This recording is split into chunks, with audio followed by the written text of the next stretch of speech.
Hello मित्रों, स्वागत है आपका मेरे YouTube चैनल raghavsir.com में। आज हम कक्षा 10th विषय विज्ञान के अध्याय 5 तत्वों का आवर्त वर्गीकरण के महत्वपूर्ण ज्ञान आधारित प्रश्न को समझेंगे। आज का हमारा प्रश्न है, मेंडलीव के अपनी आवर्त सारणी की कमियां बताइए। अर्थात हमें मेंडलीव की आवर्त सारणी के दोष लिखना है या सीमाएं, एक ही बात है, कमी, दोष या सीमा।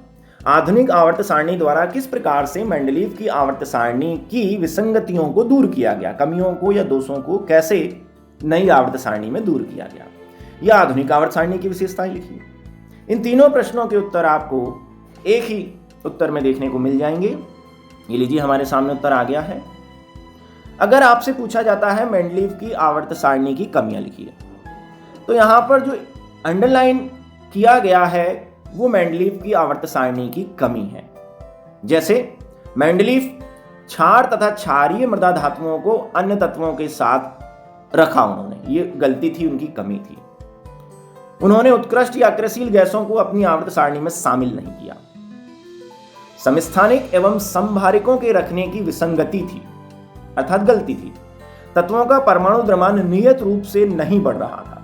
तत्वों का परमाणु द्रव्यमान बढ़ना चाहिए, पर कुछ जगह पर परमाणु द्रव्यमान घट रहा था। हाइड्रोजन, एक्टिनाइड तथा लैंथेनाइड श्रेणी को सही स्थान नहीं प्राप्त था उनकी आवर्त सारणी में। ये कमियां हैं। अगर कमियां पूछी जाती हैं मेंडलीव की, तो आपको ये अंडरलाइन वाली बातों को लिखकर आना है। और अगर आधुनिक आवर्त सारणी की विशेषता पूछी जाए, तो अंडरलाइन की गई बातों को हटा के बाकी जो बातें लिखी हुई हैं वो है मेंडलीव की आवर्त सारणी की विशेषताएं। चलिए हम इसको अच्छे से समझते हैं। इसके लिए हमें मेंडलीव की आवर्त सारणी की आवश्यकता पड़ेगी। ये है मेंडलीव की आवर्त सारणी। उन्होंने उस समय तक ज्ञात सभी तत्वों को बढ़ते हुए परमाणु द्रव्यमान के आधार पर जमाया। इनकी आवर्त तालिका में देखिए, कुल 8 ऊर्ध्वाधर खाने थे जिन्हें हम समूह कहते हैं। 1, 2, 3, 4, 5, 6, 7, 8 और 6 क्षैतिज पंक्तियां थीं जिन्हें हम आवर्त कहते हैं। तो मेंडलीव की आवर्त सारणी की विशेषता है कि जो ऊर्ध्वाधर खाने हैं जिन्हें हम समूह कहते हैं उनकी संख्या है 7, और जो क्षैतिज पंक्तियां हैं जिन्हें हम आवर्त कहते हैं उनकी संख्या है 6। और गौर से देखिए, इन्होंने अपनी तालिका में तत्वों को बढ़ते हुए परमाणु द्रव्यमान, जिसे हम संकेत ए से दर्शाते हैं, के आधार पर जमाया। अब कमियां क्या थी?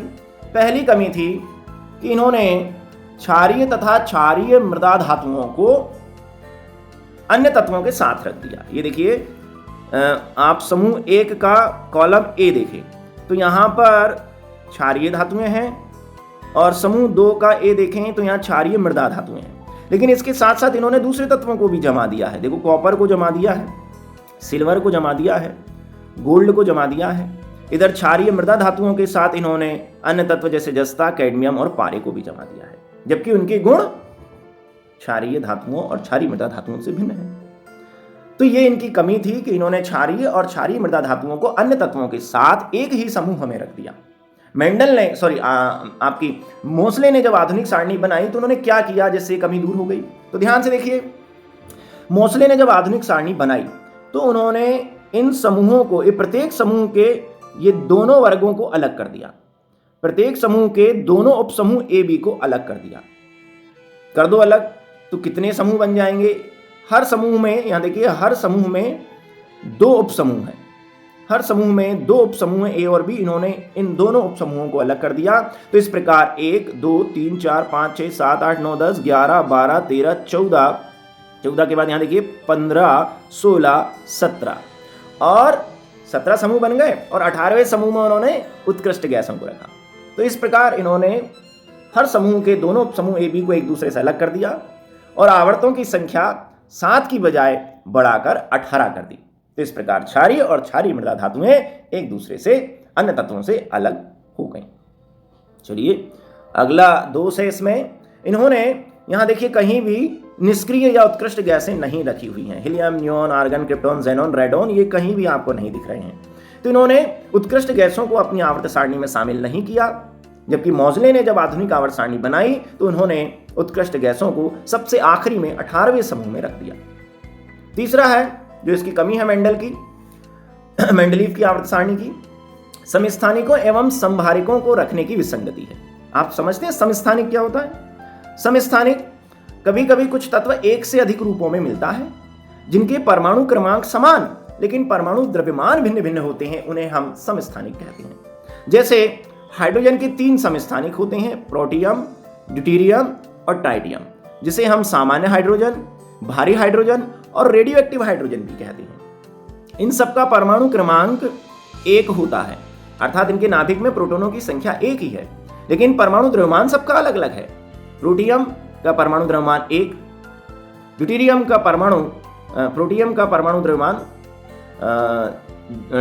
परमाणु द्रव्यमान 2 और ट्राइटियम का परमाणु द्रव्यमान 3। तो इस प्रकार परमाणु द्रव्यमान अलग अलग है लेकिन परमाणु क्रमांक सबका 1 ही है। अब मेंडलीफ ने तत्वों को बढ़ते परमाणु द्रव्यमान के आधार पर जमाया, तो ये तीनों जो हाइड्रोजन के समस्थानिक हैं तीनों अलग अलग कॉलम में आ जाते, 1 2 3, जो गलत है। तो ये कमी थी जिसको मोजले ने दूर किया। मोजले ने अपनी आवर्त सारणी में तत्वों को परमाणु क्रमांक के आधार पर जमाया, तो इन तीनों के परमाणु क्रमांक एक जैसे हैं। हाइड्रोजन के तीनों समस्थानिकों का परमाणु क्रमांक 1 है, तो इन्हें कहां रखा जाएगा? पहले समूह के पहले आवर्त में रख दिया जाएगा।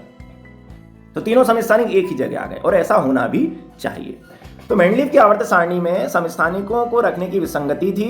समस्थानिक जो कि एक ही तत्व के थे, जिनका एक ही परमाणु क्रमांक था, वो अलग अलग समूहों में रख दिए गए थे।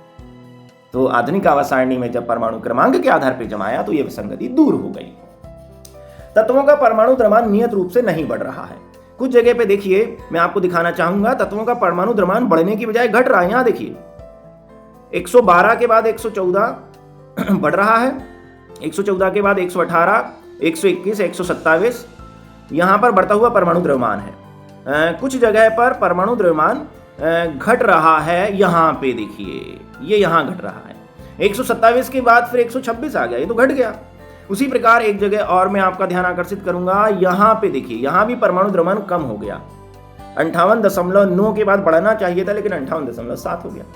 तो जब मेंडलीफ ने अपने आवर्त सारणी बनाई तो उन्होंने बढ़ता हुआ परमाणु द्रव्यमान लिया, लेकिन कुछ जगह पर तत्वों का परमाणु द्रव्यमान नियत रूप से नहीं बढ़ रहा था, बल्कि बाद में आने वाला तत्व पहले वाले तत्व से हल्का था, जो कि गलत था। तो इसको कैसे दूर किया, इस कमी को?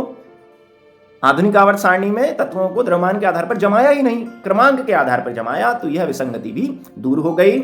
और अंतिम जो कमी थी मेंडलीफ की आवर्त सारणी की, वो है कि हाइड्रोजन, लैंथेनाइड और एक्टिनाइड तत्वों को सही स्थान प्राप्त नहीं था।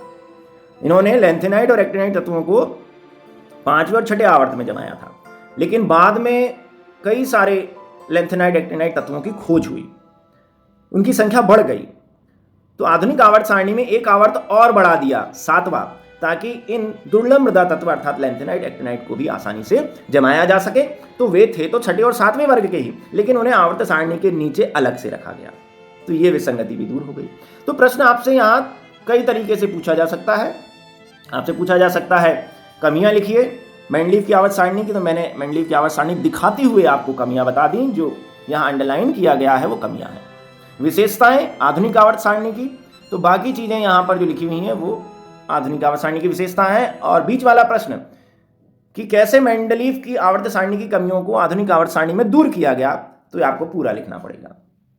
चलिए, उम्मीद है ये वीडियो आपको पसंद आया होगा। इसे अधिक से अधिक लाइक एवं शेयर कीजिए तथा ऐसे अन्य शिक्षास्पद वीडियो को देखने के लिए मेरे चैनल को सब्सक्राइब कीजिए। बहुत बहुत धन्यवाद।